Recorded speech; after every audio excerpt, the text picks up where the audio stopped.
So hi hello ನಮಸ್ಕಾರ, welcome back. Last ಕ್ಲಾಸಲ್ಲಿ ನಾವು ಈ Hindi second chapter that is Meera ke pad ಅನ್ನೋದ್ರದ್ದು ಎರಡು ಪದ್ಯಗಳ ಸಾರಾಂಶವನ್ನು ತಿಳ್ಕೊಂಡಿದ್ವಿ. ಈಗ ಅದೇ ಚಾಪ್ಟರ್ನ ಕ್ವಶನ್ ಆ್ಯಂಡ್ ಆನ್ಸರ್ಸ್ ನಮ್ಮ NCERT ಟೆಕ್ಸ್ಟ್ ಬುಕ್ಕಲ್ಲಿ ಸ್ಪರ್ಶ ಭಾಗದಲ್ಲಿ ಏನಿದೆ ಆ ಕ್ವಶನ್ ಆನ್ಸರ್ಸ್ನ ಸಾಲ್ವ್ ಮಾಡುವಂಥ ಪ್ರಯತ್ನ ಮಾಡೋಣ. So let's start. फर्स्ट निम्नलिखित प्रश्नों के उत्तर दीजिए.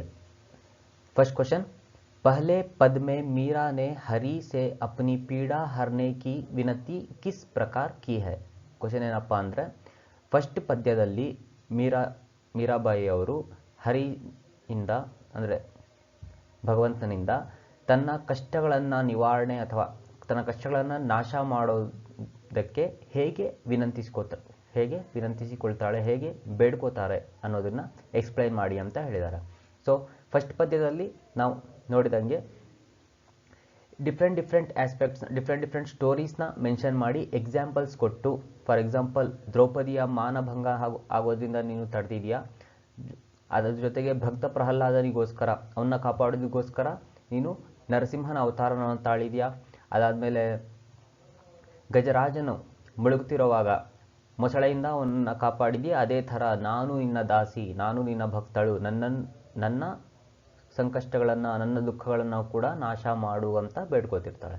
ಸೊ ಅದನ್ನು ನಾವು ಆನ್ಸರ್ ಹೇಗೆ ಬರೆಯುವಂಥದ್ದು, ಪಹಲೆ ಪದ್ ಮೇ ಮೀರಾನೆ ಅಪ್ನೆ ಪೀಡಾ ಹರ್ನೆ ಕಿ ವಿನತಿ ಇಸ್ ಪ್ರಕಾರ ಕಿ ಹೈ ಕಿ, ಯಾವ ಥರ ಮಾಡಿದ್ದಾರೆ ಅಂದರೆ ಹೇ ಕೃಷ್ಣ ಹರಿ, ಯಾವ್ಯಾವ ವರ್ಡ್ಸ್ ಮೆನ್ಷನ್ ಮಾಡ್ಬೋದು, ಇಲ್ಲಿ ಈಶ್ವರ ಅಂತ ಇದೆ, ಅದು ರಾಂಗ್ ಆಗಿದೆ.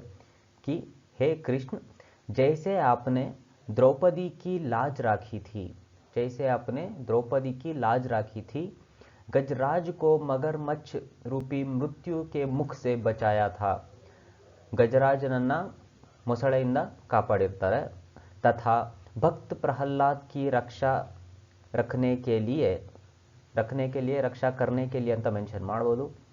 यही आपने नरसिंह अवतार लिया था, उसी तरह मुझे भी सांसारिक संतापों से मुक्त दिला दीजिए ಅಂತ ಈ ಥರ ವಿನಂತಿ ಮಾಡ್ಕೋತಿದ್ದಾರೆ ಅಂತ ಬರೆಯೋದು. ನೆನ್ಪಿಟ್ಕೊಳ್ಳಿ, ಲಿಮಿಟೆಡ್ ವರ್ಡ್ಸ್ ಇದ್ದಾಗ ಆದಷ್ಟು ತುಂಬಾ ಶಾರ್ಟಾಗಿ ಬರಿಬೇಕು. ಯಾಕಂದರೆ ತುಂಬಾ ಅನ್ನೆಸೆಸರ್ಲಿ ಎಕ್ಸ್ಟ್ರಾ ವರ್ಡ್ಸ್ ಎಲ್ಲನೂ ಯೂಸ್ ಮಾಡಿರ್ತೀವಿ ಎಕ್ಸಾಮಲ್ಲಿ. ಲಿಮಿಟೆಡ್ ವರ್ಡ್ಸ್ ಇದ್ದಾಗ ಸೊ ಲಿಮಿಟೆಡ್ ಆಗಿ ಆನ್ಸರು ಸ್ವೀಟ್ ಆ್ಯಂಡ್ ಸಿಂಪಲ್ ಆಗಿ ಮೆನ್ಷನ್ ಮಾಡಬೇಕು. So this is about the first question. Let's go to second question. दूसरे पद में मीराबाई श्याम की चाकरी क्यों करना चाहती है, स्पष्ट कीजिए. ಎರಡನೇ ಪದ್ಯದಲ್ಲಿ ಮೀರಾಬಾಯಿ ಅವರು ಶ್ಯಾಮ್ ಅಂದರೆ ಶ್ರೀಕೃಷ್ಣನ ಚಾಕರಿ ಅಂದರೆ ಅವರ ಸೇವೆ, ಅಂದರೆ ಕೆಲಸದವಳಾಗಿ ಸೇವೆ, ದಾಸಿಯಾಗಿ ಅವರ ಸೇವೆಯನ್ನು ಯಾಕೆ ಮಾಡಬೇಕು ಅಂದ್ಕೊಂಡಿದ್ದಾರೆ ಅದನ್ನು ಸ್ಪಷ್ಟವಾಗಿ ವಿವರಿಸಿ ಅಂತ ಕೇಳಿದ್ದಾರೆ. ಸ್ಪಷ್ಟ ಕೀಜಿಯೇ. So answer is Meera Shri Krishna को सर्वस्व समर्पित कर चुकी है. ಅಂದರೆ ಮೀರಾಬಾಯಿ ಅವರು ತನ್ನ ಸರ್ವಸ್ವವನ್ನು ಶ್ರೀಕೃಷ್ಣನಿಗೆ ಸಮರ್ಪಣೆ ಮಾಡಿಬಿಟ್ಟಿರ್ತಾರೆ.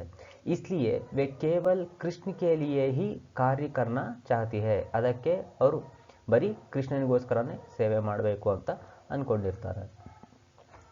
श्री कृष्ण की समीपता व दर्शन हेतु उनकी दासी बनना चाहती है. ಅಂದರೆ ಶ್ರೀಕೃಷ್ಣನಿಗೆ ಹತ್ತಿರವಾಗಲು ಜೊತೆಗೆ ಅವರ ದರ್ಶನವನ್ನು ಪಡೆಯಲು ಅವರಿಗೆ ಹತ್ತಿರವಾಗ್ತಾಳೆ. वे चाहती है कि दासी बनकर श्री कृष्ण के लिए बाग लगाएगी, उन्हें वहाँ विहार करते हुए देखकर दर्शन सुख प्राप्त करेगी. ಅಂದರೆ ಅವಳು ಕೆಲಸದೊಳಗೆ ಸೇರ್ಕೊಂಡ್ಮೇಲೆ ಅವ್ರಿಗೋಸ್ಕರ ಗಾರ್ಡನ್ನ ಎಸ್ಟಾಬ್ಲಿಷ್ ಮಾಡ್ತಾಳೆ. ಗಾರ್ಡನ್ನ ಹಾಕಿ ಅವರು ಅಲ್ಲಿ ಸುತ್ತಕ್ಕೆ ಬಂದಾಗ ಅವರನ್ನು ಅವಾಗ ದರ್ಶನ ಪಡ್ಕೊಂಡು ಧನ್ಯಳಾಗೋದಕ್ಕೆ ಆಸೆ ಪಡ್ತಿರ್ತಾಳೆ. ಜೊತೆಗೆ ಬೃಂದಾವನ್ ಕಿ ಕುಂಜ ಗಲಿಯೋ ಮೇ ಉನ್ಕಿ ಲೀಲಾओं को गाकर गुणगान करना चाहती है. ಅಂದರೆ ಕುಂಜ ಗಲಿ ಅಂದರೆ ಸಣ್ಣ ಸಣ್ಣ ಬೀದಿಗಳು ಏನಿದೆ ಅಂದರೆ ಸಣ್ಣ ಇಕ್ಕಟ್ಟಾದ ದಾರಿಗಳಲ್ಲಿ ಅವಳ ಕೃಷ್ಣನ ಲೀಲೆಗಳ ಗುಣಗಾನ ಮಾಡೋದಕ್ಕೆ ಇಷ್ಟಪಡ್ತಿದ್ದಾಳೆ. इस प्रकार दासी के रूप में दर्शन, नाम स्मरण और भाव भक्ति रूपी जागीर की प्राप्ति कर अपने जीवन की सफलता पाना चाहती है. ಸೊ ಇಷ್ಟೊಂದು ಡೀಟೇಲ್ ಆಗಿ ಬರೆಯೋ ಅವಶ್ಯಕತೆ ಇಲ್ಲ. दूसरे पद में मीराबाई श्याम की चाकरी क्यों करना चाहती है ಎಸ್ಪೆಷಲಿ ಮೇನ್ ವರ್ಡ್ಸ್ ಬಂದು ಬೇಕಾಗಿರುವಂಥದ್ದು ದರ್ಶನ್, ಸಮೀಪತ, ಈ ಥರ ವರ್ಡ್ಸ್ನ ಯೂಸ್ ಮಾಡಿಕೊಂಡು ಶಾರ್ಟ್ ಆ್ಯಂಡ್ ಸಿಂಪಲ್ ಆಗಿ ಬರ್ಕೋಬಹುದು. क्वेश्चन नंबर 3, मीराबाई ने श्री कृष्ण के रूप सौंदर्य का वर्णन कैसे किया है? ಇಲ್ಲಿ ಏನು ಕೇಳಿದ್ದಾರೆ, ಮೀರಾಬಾಯಿ ಅವರು ಶ್ರೀಕೃಷ್ಣನ ಸೌಂದರ್ಯದ ವರ್ಣನೆ ಹೇಗೆ ಮಾಡಿದ್ದಾರೆ ಅಂತ. ಸೊ ನಾವು ಡಿಸ್ಕಸ್ ಮಾಡಿದ ಪ್ರಕಾರ ಶ್ರೀಕೃಷ್ಣನು ತನ್ನ ಮುಕಟದಲ್ಲಿ ನವಿಲುಗರಿನ ಧಾರಣೆ ಮಾಡಿದ್ದ, ಕತ್ತಲ್ಲಿ ವೈಜಂತಿ ಹೂಗಳ ಮಾಲೆ ಇತ್ತು, ಮತ್ತೆ ಪೀತಾಂಬರ್ ಅಂದರೆ ಏನು, ಹಳದಿ ಬಣ್ಣದ ವಸ್ತ್ರಗಳನ್ನು ಧರಿಸಿದ್ದ, ಜೊತೆಗೆ ಕೊಳಲು मुरली धारण ಅಂದರೆ ಮುರಳಿ ಬಜಾತೆ ಹುಯೆ दूसरों को आकर्षित कर रहे थे, ಅಂದರೆ ಕೊಳಲನ್ನು ಊದ್ಕೊಂಡು ಹಸುಗಳನ್ನು ಮೇಯಿಸ್ಕೊಂಡು ಎಲ್ಲರನ್ನು ಆಕರ್ಷಣೆ ಮಾಡ್ತಿದ್ದರು ಅಂತ ಡಿಸ್ಕಸ್ ಮಾಡಿದ್ವಿ. ಅದನ್ನು ಹೇಗೆ ಬರೆಯುವಂಥದ್ದು, मीराबाई ने श्री कृष्ण के रूप सौंदर्य का अलौकिक वर्णन किया है कि ಹೇಗೆ ಮಾಡಿದ್ದಾರೆ ಅಂದರೆ, उन्होंने पीतांबर यानी पीले वस्त्र धारण किए हुए हैं, पीतांबर यानी पीले वस्त्र धारण किए हुए हैं, जो उनकी शोभ को बढ़ा रहा है. ಇದೆಲ್ಲ ಎಕ್ಸ್ಟ್ರಾ ವರ್ಡ್ಸ್, ಇದನ್ನೆಲ್ಲ ಆ್ಯಡ್ ಮಾಡಬೇಕು ಅಂತಾನೆ ಇದಿಲ್ಲ. ಸೊ ಆ ಏನು ಹಳದಿ ಬಣ್ಣದ ವಸ್ತ್ರಗಳೇನಿದೆ ಅದು ಅವರ ಶೋಭೆಯನ್ನು ಹೆಚ್ಚಿಸ್ತಿದ್ದಾವೆ ಅಂತ. ಮುಕುಟ್ ಮೇ ಮೋರ್ ಪಂಕ್ ಪಹನೆ ಹುಯೆ ಹೈ, ಮುಕುಟದಲ್ಲಿ ನವಿಲು ಗರಿಯನ್ನು ಕೂಡ ಹಾಕ್ಕೊಂಡಿದ್ದಾರೆ. और गले में वैजंती फूलों की माला पहनी हुई है, कत्तली वैजंती हूಗಳ माले ಇದೆ, जो उनके सौंदर्य में चार लग रही है. वे गावल बालों के साथ गाय, ಇದು ಜಸ್ಟ್ ಇಷ್ಟಕ್ಕೆ ಸಾಕು. ಇದು ನೆಕ್ಸ್ಟ್ ಏನಿದೆ, ಸಾತ್ ಗಾಯ ಚರಾತೆ ಹುಯೆ ಮುರಳಿ ಬಜಾ ರಹೆ ಹೈ, ಇನ್ನೊಂದು ಆ್ಯಡ್ ಮಾಡಿದಾರಪ್ಪ ಅಂದರೆ ಹಸು ಮೇಯಿಸ್ತಾ ಜೊತೆಗೆ ಬಾಸುರಿ, ಅದನ್ನು ಮುರಳಿ ಅಥವಾ ಬಾಸುರಿ ಅಂತ ಮೆನ್ಷನ್ ಮಾಡ್ಬೋದು, ಕೊಳಲನ್ನು ಊದ್ತಿದ್ದಾರೆ ಅಂತ ಮೆನ್ಷನ್ ಮಾಡಿದ್ದಾರೆ. So let's go to question number 4, Mirabai की भाषा शैली पर प्रकाश डालिए. मीराबाई की भाषा शैली पर प्रकाश डालिए. ಈ ಟೈಪ್ ಕ್ವಶನ್ಸ್ ಕ್ರಿಯೇಟ್ ಆಗುತ್ತೆ ಅಂತಾನೆ ನಾನು ಲಾಸ್ಟ್ ಕ್ಲಾಸಲ್ಲಿ ಸಾಖಿ ಓದಿಸುವಾಗ ಯಾವುದನ್ನು ಮಿಸ್ ಮಾಡಿದ್ದೆ, ಅದು ಏನು ಕವಿ ಬಗ್ಗೆ ಮತ್ತು ಪಾಠ್ಯ ಪ್ರವೇಶ ಬಗ್ಗೆ. ಸೊ ಅದನ್ನು ಈ ಕ್ಲಾಸಲ್ಲಿ ನಾನು ಮಿಸ್ ಮಾಡಲಿಲ್ಲ, ಯಾಕಂದರೆ ಈ ಥರದ ಕ್ವಶನ್ಸ್ ಕ್ರಿಯೇಟ್ ಆಗುತ್ತೆ ಅಂತ ಲಾಸ್ಟ್ ಕ್ಲಾಸಲ್ಲಿ ನೋಡಿದ್ದೆ ಅದಕ್ಕೆ. ಸೊ ಇಲ್ಲೇನು ಕೇಳಿದ್ದಾರೆ, ಮೀರಾಬಾಯಿ ಅವರ ಭಾಷಾ ಶೈಲಿಯ ಬಗ್ಗೆ ವಿವರಣೆ ಕೊಡಿ ಅಂತ ಹೇಳಿದ್ದಾರೆ. ಸೊ ಇದನ್ನು ನಾವು ಆಲ್ರೆಡಿ ಆ ಟೆಕ್ಸ್ಟ್ ಬುಕ್ಕಲ್ಲಿರುವಂಥ ಒಂದು ಪ್ಯಾರಾಗ್ರಾಫ್ನ ಬರೆದ್ರೆ ಸಾಕು. ಇದು ಸ್ವಲ್ಪ ತುಂಬ ದೊಡ್ಡದಾಗಿದೆ, ಏನು ಬರೆದಿದ್ದಾರೋ, मीराबाई ने अपने पदों में ब्रज, पंजाबी, राजस्थानी, गुजराती आदि भाषाओं का प्रयोग किया गया है. ಅಂದರೆ ಮೀರಾಬಾಯಿ किया गया है ಬರಲ್ಲ ಅಲ್ಲಿ. ಸೊ ಮೀರಾಬಾಯಿ ಅವರು ಬ್ರಜ್, ಪಂಜಾಬಿ, ರಾಜಸ್ಥಾನಿ, ಗುಜರಾತಿ ಇನ್ನು ಬೇರೆ ಬೇರೆ ಭಾಷೆಗಳನ್ನು ಉಪಯೋಗ ಮಾಡಿದ್ದಾರೆ ಅಂತ ಇದೆ. ಒಂದೇನೆಂದರೆ ಕೃಷ್ಣನು ಬ್ರಜ್ ಕಡೆಯಿಂದ ಇದ್ದಿದ್ದು, ಸೊ ಅಲ್ಲಿ ಬ್ರಜ್ ಲ್ಯಾಂಗ್ವೇಜ್ ನಮಗೆ ಕಾಣುತ್ತೆ. ಜೊತೆಗೆ ಮೀರಾಬಾಯಿ ಅವರು ರಾಜಸ್ಥಾನದಲ್ಲೇ ಇದ್ದವರು, ರಾಜಸ್ಥಾನದ ರಾಜ್ಕುಮಾರಿ ಆಗಿದ್ದವರು. ಸೊ ರಾಜಸ್ಥಾನಿ ಭಾಷೆ ಕೂಡ ಸಿಗುತ್ತೆ. ಸೊ ಯಾವುದೇ ಲೈನಲ್ಲಿ ಕಲಾಪಕ್ಷದಲ್ಲಿ ಏನಾದರೂ ಕೇಳಿದ್ರೆ ಇದರಲ್ಲಿ ಈ ವರ್ಡನ್ನು ಮೆನ್ಷನ್ ಮಾಡಲೇಬೇಕಾಗುತ್ತೆ, ಯಾಕಂದರೆ ಮೇನ್ ಲ್ಯಾಂಗ್ವೇಜಸ್ಸು. क्या है, ಭಾಷಾ ಅತ್ಯಂತ ಸಹಜ್ ಔರ್ ಸುಬೋಧ ಹೈ, ಅಂದರೆ ಇವರ ಭಾಷೆ ತುಂಬಾ ಸಹಜ, ತುಂಬಾ ಸರಳವಾಗಿದೆ. ಮತ್ತು ಶಬ್ದ ಚಹನ್ ಭಾವಾನುಕೂಲ ಹೈ, ಅಂದರೆ ಒಂದೊಂದು ಶಬ್ದ ಕೂಡ ಭಾವಾನುಕೂಲವಾಗಿದೆ, ಒಂದೊಂದು ಶಬ್ದದಲ್ಲಿ ಕೂಡ ಭಾವವನ್ನು ವ್ಯಕ್ತಪಡಿಸಿದ್ದಾರೆ. ಭಾಷಾ ಮೇ ಕೋಮಲತಾ, ಮಧುರತಾ ಔರ್ सरसता के गुण विद्यमान है, ಅಂದರೆ ತುಂಬ ಕೋಮಲವಾಗಿ ಮಧುರವಾಗಿ, ಯಾಕಂದರೆ ಮೀರಾಬಾಯಿ ಅವರ ಪದ್ಯಗಳು ಜಸ್ಟ್ ಹೇಳುವಂಥ ವಚನಗಳಲ್ಲ, ಇವು ಹಾಡುವಂಥ ಪದ್ಯಗಳು. ಸೊ ಇದರಲ್ಲಿ ಮಧುರತೆ ಇದ್ದೇ ಇರುತ್ತೆ. ಸೊ ಇದರಲ್ಲಿ ರಿಮೈನ್ ಸುಮ್ಮನೆ ಎಕ್ಸ್ಟ್ರಾ ಪಾರ್ಟ್ಸ್ ಇದೆ, ಕೃಷ್ಣಿಗೆ ಪ್ರತಿ. ಸೊ ಇದನ್ನು ಒಂದು ಸತಿ ನೋಡ್ಕೊಳ್ಳಿ, ಪ್ಯಾರಾಗ್ರಾಫ್ ಟೆಕ್ಸ್ಟ್ ಬುಕ್ ಪ್ಯಾರಾಗ್ರಾಫಲ್ಲಿ ಏನಿದೋ ಅಷ್ಟನ್ನೇ ಬರೆದ್ರೆ ಸಾಕು. ಇದು ತುಂಬಾ ಲೆಂತಿ ಆಯಿತು, ಇಷ್ಟೊಂದು ವರ್ಡ್ಸು ಬರೆಯೋದಕ್ಕೆ ಆಗೋದಿಲ್ಲ, ಯಾಕಂದರೆ ತುಂಬಾ ಲಿಮಿಟೆಡ್ ವರ್ಡ್ಸ್ ಇರುತ್ತೆ ಆನ್ಸರ್ಸಲ್ಲಿ. ಸೊ ಇದರಲ್ಲಿರುವಂಥ ಫಸ್ಟ್ 5 ಲೈನ್ಸ್ ಬರೆದ್ರು ಕೂಡ ಸಾಕು. क्वेश्चन नंबर 5, वे श्री कृष्ण को पाने के लिए क्या क्या कार्य करने को तैयार है. ಅಂದರೆ ಕ್ವಶನ್ ಏನಪ್ಪ ಅಂದರೆ, ಅವರು ಶ್ರೀಕೃಷ್ಣನನ್ನು ಪಡೆಯೋದಕ್ಕೆ, ಅವರ ದರ್ಶನವನ್ನು ಪಡೆಯೋದಕ್ಕೆ ಏನೆಲ್ಲ ಕಾರ್ಯಗಳನ್ನು ಮಾಡೋದಕ್ಕೆ ಸಿದ್ಧವಾಗಿದ್ದಾರೆ. ಸೊ ಪೊಯಮಲ್ಲಿ ಬಂದಿದ್ದು 3rd ಮತ್ತು 4th ಪ್ಯಾರಾಗ್ರಾಫ್ಸಲ್ಲಿ ಏನಿದ್ದಾವೆ ಅದರಲ್ಲಿರುವಂಥದ್ದನ್ನು ಬರಿಬೋದು. मीरा श्री कृष्ण को पाने के लिए उनकी चाकर यानी नौकर बनकर चाकरी करना चाहती है. फर्स्ट पॉइंट ಏನು, ಕೆಲಸದವಳಾಗಿ ಅವರ ಸೇವೆಯನ್ನ ಮಾಡಬೇಕು ಅಂತ ಅನ್ಕೊಂಡಿರ್ತಾರೆ, ಅರ್ಥಾತ್ ಉನ್ಕಿ ಸೇವಾ ಕರ್ನಾ ಚಾಹತಿ ಹೈ. वे उनके लिए बाग लगाकर माली बनने तथा ಮಾಲಿ ಬನ್ನೆ ಅಂದರೆ ಮಾಲಿ ಇದು ಗಾರ್ಡನ್ ಮೇಂಟೈನ್ ಮಾಡೋದು ಅದನ್ನು ಆಗೋದಕ್ಕೂ ರೆಡಿ ಇದ್ದಾಳೆ. ತಥಾ ಅರ್ಧರಾತ್ರಿ ಮೇ ಯಮುನಾ ತಟ್ ಪರ್ ಕೃಷ್ಣ ಸೆ ಮಿಲ್ನೆ ಅಂದರೆ ಅರ್ಧರಾತ್ರಿಯಲ್ಲೂ ಕೂಡ ದರ್ಶನ ಸಿಗುತ್ತೆ, ಅಂದರೆ ಅರ್ಧರಾತ್ರಿಯಲ್ಲೂ ನದಿಯ ದಂಡೆ ಹತ್ರ ಕಾಯೋದಕ್ಕೂ ಸಿದ್ಧವಾಗಿದ್ದಾಳೆ. और वृंदावन की कुंज गलियों में घूम घूम कर गोविंद की लीला को गुणगान करने को तैयार है. ಅದರ ಜೊತೆಗೆ ಸಣ್ಣ ಸಣ್ಣ ಪುಟ್ಟ ಪುಟ್ಟ ಇಕ್ಕಟ್ಟಾದ ಬೀದಿಗಳು ದಾರಿಗಳು ಏನಿದೆ ಅಲ್ಲೆಲ್ಲಾನು ಗೋವಿಂದನ ಲೀಲೆಗಳನ್ನು ಹಾಡ್ಕೋತಾ ಹೋಗೋದಕ್ಕೂ ರೆಡಿಯಾಗಿದ್ದಾಳೆ. ಸೊ ಇಷ್ಟೆಲ್ಲ ಕಾರ್ಯಗಳು ಮಾಡೋದಕ್ಕೆ ರೆಡಿ ಇದ್ದಾಳೆ. ಯಾಕೆ? ಕೃಷ್ಣನನ್ನು ಪಡೆಯೋದಕ್ಕೆ, ಕೃಷ್ಣನ ದರ್ಶನವನ್ನು ಪಡೆಯೋದಕ್ಕೆ. So this is question number 5. Let's go to next heading निम्नलिखित पठिता का काव्य सौंदर्य स्पष्ट कीजिए. सो ಇಲ್ಲಿ ಕಾವ್ಯ ಸೌಂದರ್ಯವನ್ನ ಒಂದೊಂದು ಪ್ಯಾರಾಗ್ರಾಫ್ ಏನು ಕೊಟ್ಟಿದ್ದಾರೆ, ಸ್ಟಾರ್ಟಿಂಗ್ 3 ಲೈನ್ಸ್ ಕೊಟ್ಟಿದ್ದಾರೆ, ಇದು ಕಾವ್ಯ ಸೌಂದರ್ಯವನ್ನ ವ್ಯಕ್ತ ಮಾಡಬೇಕು ಅಂತ ಹೇಳಿದ್ದಾರೆ. ಕಾವ್ಯ ಸೌಂದರ್ಯ ಅಂದ್ರೆ ಏನು ಬರುತ್ತಪ್ಪ ಅಂದ್ರೆ ಒಂದು ಭಾವ ಸೌಂದರ್ಯ और ಇನ್ನೊಂದು ಕಾವ್ಯ ಸೌಂದರ್ಯ. ಕಾವ್ಯ ಸೌಂದರ್ಯ ಕಲಾಪಕ್ಷ, ಭಾವಪಕ್ಷ और ಕಲಾಪಕ್ಷ ಅಂತ ಬರುತ್ತೆ. ಭಾವಪಕ್ಷದಲ್ಲಿ ಏನು ಬರುತ್ತೆ ಅಂದರೆ ನಮಗೆ ಕೊಟ್ಟಿರೋಂಥ ಲೈನ್ಸಲ್ಲಿ ಏನು ಭಾವನೆ ವ್ಯಕ್ತವಾಗ್ತಿದೆ ಅದನ್ನು ಬರಿಬೇಕು. ಕಲಾಪಕ್ಷದಲ್ಲಿ ಲೈಕ್ ಗ್ರಾಮರ್ ಫೀಚರ್ಸ್, ಗ್ರಾಮಟಿಕ್ ಏನು ಫೀಚರ್ಸ್ ಇರುತ್ತೆ ಆ ಫೀಚರ್ಸ್ನ ನಾವು ಮೆನ್ಷನ್ ಮಾಡಬೇಕು. ಸೊ ಅದನ್ನು ಆ್ಯಕ್ಚುಲಿ ಈ ರೀತಿ ಕ್ವಶನ್ಸಲ್ಲಿ ಆನ್ಸರ್ಸು ಡಿಫ್ರೆಂಟ್ ಆಗಿರುತ್ತೆ. ಸೊ ನೋಡಿ ಯಾವ್ಯಾವ ಥರ ಬರಿಬಹುದು ಅಂತ. ಫಸ್ಟ್ ಬಂದು ನಿಮ್ನಲಿಖಿತ पंक्तियों का काव्य संदर्भ स्पष्ट कीजिए. फर्स्ट हरि आप हरो जनरी भीर, द्रौपदी री लाज राखी आप बढ़ायो चीर, भगत कारण रूप नर हरि धरियो आप शरीर. ಸೊ ಇದರಲ್ಲಿ ನಾನು ಹೇಳಿದಲ್ಲ ಭಾವಪಕ್ಷ ಮತ್ತು ಕಲಾಪಕ್ಷ ಅಂತ ಬೇರೆ ಇರುತ್ತೆ. ಸೊ ಭಾವ ಸಂದರ್ಭ और ಭಾವಪಕ್ಷ ಏನಂತ ಹೇ ಕೃಷ್ಣ ಆಪ್ ಅಪ್ನೋ ಕಿ ಪೀಡಾ ಕೋ ದೂರ್ ಕರೋ. ಸೊ ಫಸ್ಟ್ ಏನು ಹೇಳುತ್ತೆ, ಆಪ್ ಅಪ್ನೋ ಕಿ ಪೀಡಾ ಕೋ ದೂರ್ ಕರೋ. जिस प्रकार ಯಾವ ಥರ आपने चीर बढ़ाकर द्रौपदी की लाज राखी ಅಂದರೆ ಚೀರ್ ಅಂದರೆ ಕಪಡ ಯಾನಿ ಸಾಡಿ ಸೀರೆಯನ್ನು ಉದ್ದ ಮಾಡಿಸ್ಕೋತಾ ಹೋಗಿ ಹೇಗೆ ನೀನು ದ್ರೌಪದಿಯ ಮಾನವನ್ನು ಕಾಪಾಡಿದ್ಯೋ. वे नरसिंह रूप धारण कर भक्त प्रहलाद की पीड़ा यानी दर्द को दूर किया. ನರಸಿಂಹನ ರೂಪವನ್ನು ತಾಳಿ ಹೇಗೆ ಭಕ್ತ ಪ್ರಹ್ಲಾದನ ಕಷ್ಟವನ್ನು ಕೂಡ ನಾಶ ಮಾಡಿದೆಯೋ उसी प्रकार आप परेशानी को भी आप मेरी परेशानी को भी दूर करो. ಅದೇ ಥರ ನನ್ನ ಕಷ್ಟಗಳು ನನ್ನ ನೋವನ್ನು ಕೂಡ ದೂರ ಮಾಡು ಅಂತ ಇದರಲ್ಲಿ ಕೇಳ್ಕೊತಿದ್ದಾರೆ. ಈ ಥರ ಇದರಲ್ಲಿ ಭಾವ ವ್ಯಕ್ತವಾಗ್ತಿದೆ. ಇದು ಭಾವ ಸಂದರ್ಭ. ನೆಕ್ಸ್ಟ್ ಶಿಲ್ಪ ಸೌಂದರ್ಯ ಕಲಾ ಸೌಂದರ್ಯ ಅಥವಾ ಕಲಾಪಕ್ಷ ಮೂರಲ್ಲಿ ಏನಾದರೂ ಬರೋದು. ಇದು ಏನಪ್ಪ ಅಂದರೆ ಸೊ ಇದು ಬೇರೆ ಥರ ಆನ್ಸರ್ ಇದೆ. ಇದರಲ್ಲಿ ಏನಿದೆ ಫಸ್ಟ್ ಭಾಷಾ ನಾರ್ಮಲ್ ಆಗಿ ಭಾಷಾ ಅಂತ ಬಂದಮೇಲೆ ಇದರಲ್ಲಿ ಬರಿಬೇಕಾಗಿರುವಂಥದ್ದೇನು ಗುಜರಾತಿ ಮಿಶ್ರಿತ್ ರಾಜಸ್ಥಾನಿ ಭಾಷಾ.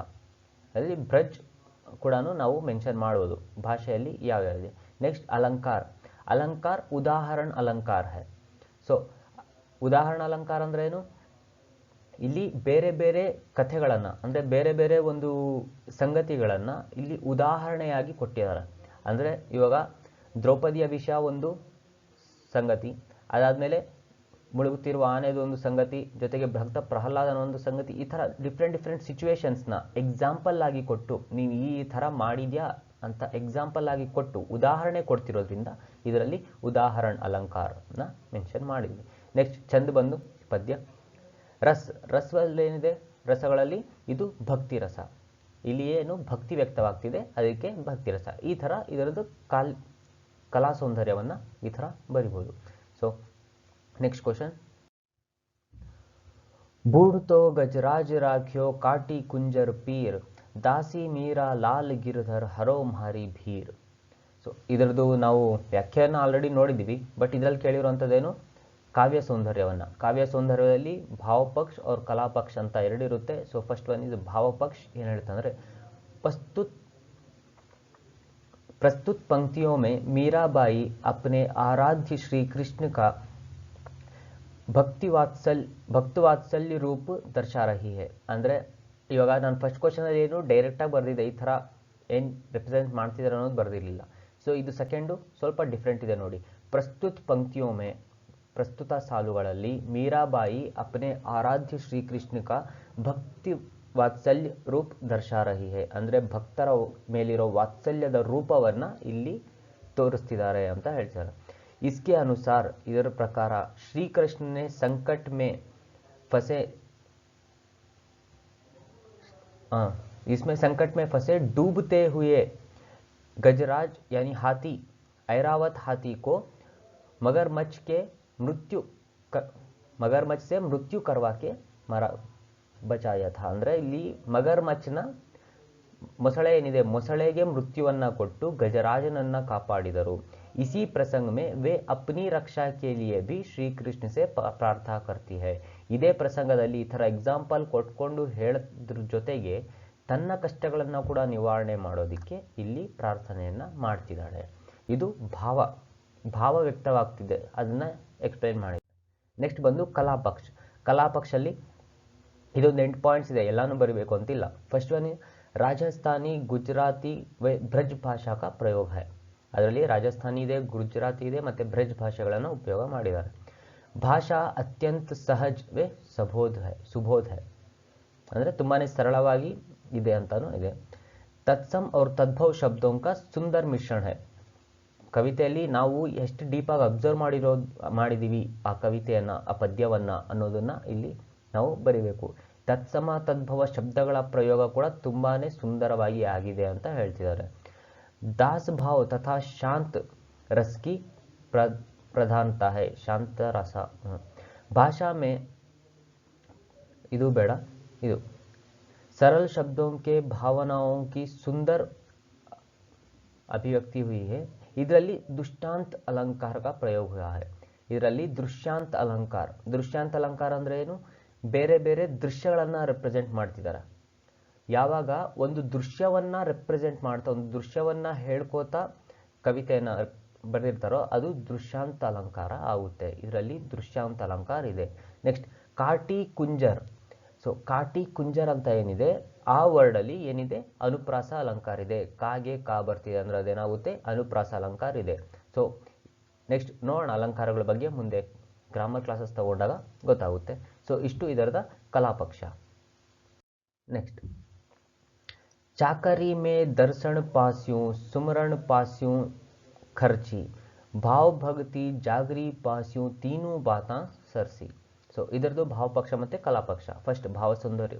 इन पंक्तियों में मीरा दासी बनकर अपने आराध्य श्री कृष्ण के दर्शन करना चाहती है. इससे उन्हें प्रभु स्मरण, भक्ति रूपी जागरी तथा दर्शनों की अभिलाषा रूपी संपत्ति की प्राप्ति होती है. अर्थात श्री कृष्ण की भक्ति को ही मीरा अपनी संपत्ति मानती है. ಅಂದರೆ ಏನಪ್ಪ ಹೇಳ್ತಾರೆ ಅಂದರೆ, ಭಾವಪಕ್ಷ ಏನಿತ್ತು ಇದರ ಈ ಸಾಲುಗಳಲ್ಲಿ ಮೀರಾಜಿ ಅವರು ದಾಸಿ ಬನ್ಕರ್ ಅಂದರೆ ಕೆಲಸದವಳಾಗಿ ತನ್ನ ಆರಾಧ್ಯ ಕೃಷ್ಣನ ದರ್ಶನ ಪಡೆಯಬೇಕು ಅಂತ ಹೇಳ್ತಿದ್ದಾಳೆ.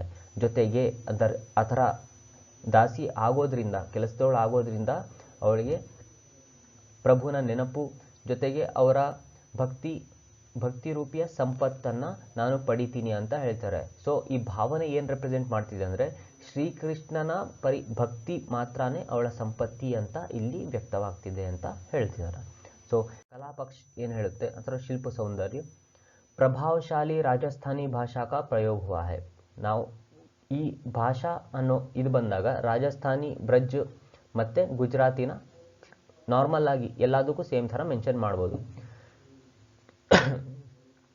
भाव भक्ति में भाव वर्ण की आवृत्ति के कारण अनुप्रास अलंकार है.